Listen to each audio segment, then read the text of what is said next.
UP विधानसभा चुनाव में छठे चरण के लिए चुनाव प्रचार थम चुका है। इस चरण में 10 जिलों की 57 सीटों पर भाग्य का फैसला ईवीएम में कैद हो जाएगा। 3 मार्च को इन सीटों पर मतदान है। ये चरण काफी अहम माना जा रहा है। इस चरण के चुनाव में मतदाताओं का मत निर्णायक साबित हो सकता है, क्योंकि छठे चरण में खुद योगी आदित्यनाथ गोरखपुर शहर विधानसभा सीट से चुनावी मैदान में हैं और ऐसे में उनके सामने साल 2017 के विधानसभा चुनाव से ज्यादा सीटें लाने की चुनौती भी है, क्योंकि साल 2017 में बीजेपी ने 57 सीटों में से 48 सीटें बीजेपी और 2 सीटें उसके सहयोगी दलों ने जीती थीं। इनमें से एक अपना दल और एक ओम प्रकाश राजभर की सुभाषपा ने जीती थी। तब सुभाषपा और बीजेपी का गठबंधन था। इस बार सुभाषपा और समाजवादी पार्टी का गठबंधन है। सुभाषपा का पाला बदलने से बीजेपी की राहें काफी मुश्किल हो गई हैं। हवा का रुख अपने पक्ष में मोड़ने के लिए चुनाव प्रचार के लिए आखिरी दिन मुख्यमंत्री योगी आदित्यनाथ के साथ बीजेपी के बड़े नेताओं ने पूरी ताकत झोंकी हुई है। योगी ने 6 जनसभाएं की, इनमें से 2 गोरखपुर जिले में थी। बीजेपी की सत्ता और योगी की साख बचाने के लिए रक्षा मंत्री राजनाथ सिंह ने 3 तो बीजेपी अध्यक्ष जेपी नड्डा ने भी 2 रैलियां की। बीजेपी के सामने 5 चरणों की तरह इसमें भी पिछले चुनाव में जीती अपनी सीटें बचाने की चुनौती है। अगर योगी अपनी सीट जीत जाते हैं, लेकिन जिले की अन्य सीटों पर बीजेपी अपना कब्जा बरकरार नहीं रख पाती है, तो इस पार्टी के साथ मुख्यमंत्री की भी काफी किरकिरी हो सकती है। बदल गए सहयोगी। छठे चरण में बीजेपी और एसपी दोनों ही अपने सहयोगियों के सहारे चुनावी रण को जीतना चाहते हैं। इस बार बदले हुए हालात और विधानसभा चुनाव में बदले जातीय समीकरणों की वजह से बीजेपी के लिए चुनौतियां बढ़ गईं।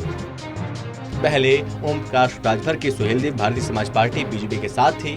बीजेपी ने उसे 8 सीटें दी थीं, लेकिन इस बार वो बीजेपी का साथ छोड़कर सपा के साथ हो गए। ओम प्रकाश राजभर सपा के साथ गठबंधन में है। सपा ने उन्हें 20 सीटें दी। पिछले चुनाव में सपा और कांग्रेस का गठबंधन था। बीजेपी ने निषाद पार्टी को अपने साथ मिला लिया। इस गठबंधन ने 3 सीटें जीती थीं, 2 एसपी ने और 1 कांग्रेस ने। इस बार अखिलेश ओम प्रकाश राजभर के सहारे बीजेपी को बटखनी देकर अपनी सीटों की संख्या बढ़ाना चाहते हैं। गोरखपुर शहर सीट ब्राह्मण बाहुल्य होने के नाते सपा खेमा खुश है। यूपी चुनाव में पूर्वांचल की सीटों को काफी अहम माना जा रहा है, क्योंकि बीजेपी ने पूर्वांचल में अपना दम दिखाते हुए विपक्ष का सूपड़ा साफ कर दिया था। हालांकि इनमें कई ऐसी सीटें भी हैं जिन पर बीजेपी को कम अंतर से जीत मिली। यही सीटें बीजेपी के लिए चुनौती बनी हैं, क्योंकि टिकट के हेरफेर में बीजेपी ने कई नए चेहरों को तरजीह दी। वहीं सपा के पास उन सीटों पर बड़े चेहरे चुनावी मैदान में हैं और सुभाषपा भी इस बार सपा के साथ है। हालांकि बीजेपी ने निषाद पार्टी से हाथ मिलाकर समीकरण साधने की कोशिश की। सपा ने गोरखपुर शहर विधानसभा सीट से बीजेपी के राष्ट्रीय उपाध्यक्ष रहे स्वर्गीय उपेंद्र दत्त शुक्ल की पत्नी सुभावती शुक्ला को चुनावी मैदान में उतार दिया। चुनावी रण में गोरखपुर शहर सीट ब्राह्मण बाहुल्य होने के नाते सपा खेमा काफी खुश है। कौन कितने सीटों पर मैदान में है? छठे चरण में पूर्वांचल के जिन जिलों में चुनाव हो रहे हैं, वो सपा और बसपा की जीत का गढ़ माना जाता है। बीजेपी ने पिछले चुनाव में इस तिलिस्म को मोदी योगी लहर में तोड़ दिया। इन सीटों पर ब्राह्मण, दलित, मुस्लिम और ओबीसी वोट निर्णायक साबित होते हैं और बसपा ने जाति समीकरण को देखते हुए प्रत्याशियों को टिकट देकर चुनावी मैदान में उतार दिया। छठे चरण की 57 सीटों में 52 पर बीजेपी और 5 अन्य पर अपना दल एस निषाद पार्टी चुनावी मैदान में है। सपा 48 सीटों पर चुनाव लड़ रही है। अन्य सीटों पर उसके सहयोगी ओम प्रकाश राजभर की पार्टी सुभाषपा ने अपने उम्मीदवार उतारे हैं। बसपा 57 और कांग्रेस 56 सीटों पर चुनावी मैदान में है। गोरखपुर सदर सीट से लगातार 5 बार सांसद रह चुके हैं योगी आदित्यनाथ। यूपी विधानसभा चुनाव के छठे चरण में सीएम योगी आदित्यनाथ पहली बार चुनावी मैदान में हैं। इसके पहले वे गोरखपुर सदर सीट से लगातार 5 बार सांसद रह चुके हैं। 42 वर्ष की उम्र में सबसे ज्यादा बार सांसद होने का गौरव भी उन्हें हासिल है। यही वजह है कि साल 2017 में सांसद रहते हुए भी उन्होंने गोरखपुर क्षेत्र की 62 सीटों में अधिकतर सीटों पर बीजेपी का परचम लहरा दिया। यही वजह है कि मुख्यमंत्री की कुर्सी पर उनका विराजना तय हो गया।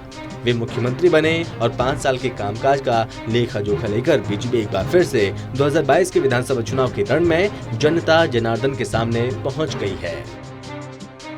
1989 से ये सीट बीजेपी के पास है। हिंदुत्व और विकास की राजनीति करने वाले मुख्यमंत्री योगी आदित्यनाथ इस बार गोरखपुर शहर विधानसभा क्षेत्र से चुनावी मैदान में हैं। वे पहली बार विधानसभा चुनाव लड़ रहे हैं।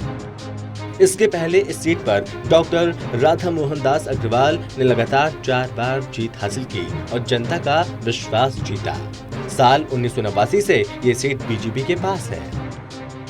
शिव प्रताप शुक्ला इसके पहले लगातार 4 बार इस सीट से विधायक चुनकर विधानसभा तक पहुंच चुके हैं।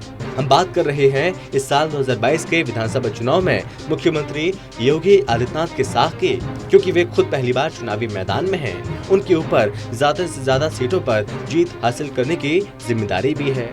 छठे चरण में 10 जिलों की 57 सीटों पर चुनाव होने हैं। इस चरण में 676 प्रत्याशी चुनावी मैदान में हैं और पूर्वांचल के सियासी रण में सीएम योगी आदित्यनाथ की साख भी दांव पर है।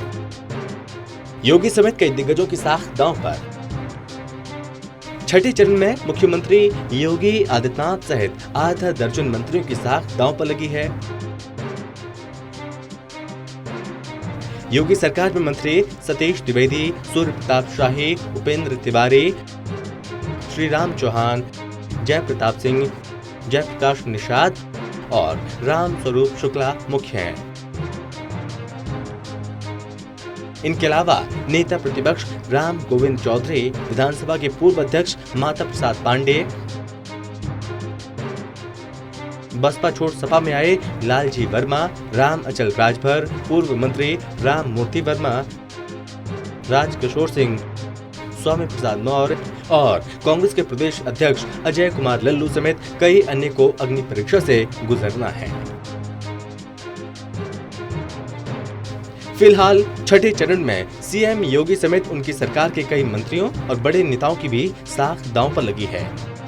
गोरखपुर शहरी विधानसभा सीट से बीजेपी उम्मीदवार सीएम योगी आदित्यनाथ को हरा पाना आसान नहीं होगा, लेकिन अन्य सीटों के समीकरण बीजेपी के अनुकूल नहीं लगते।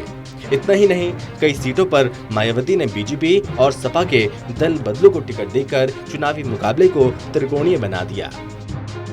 बहरहाल 5 साल पहले पूर्वांचल के लोगों ने जो बीजेपी से बहुत उम्मीदें लगाई थीं, उम्मीदों की कसौटी पर बीजेपी कितना खरी उतरी है, इसका पता तो 10 मार्च आने वाले परिणाम ही बताएंगे।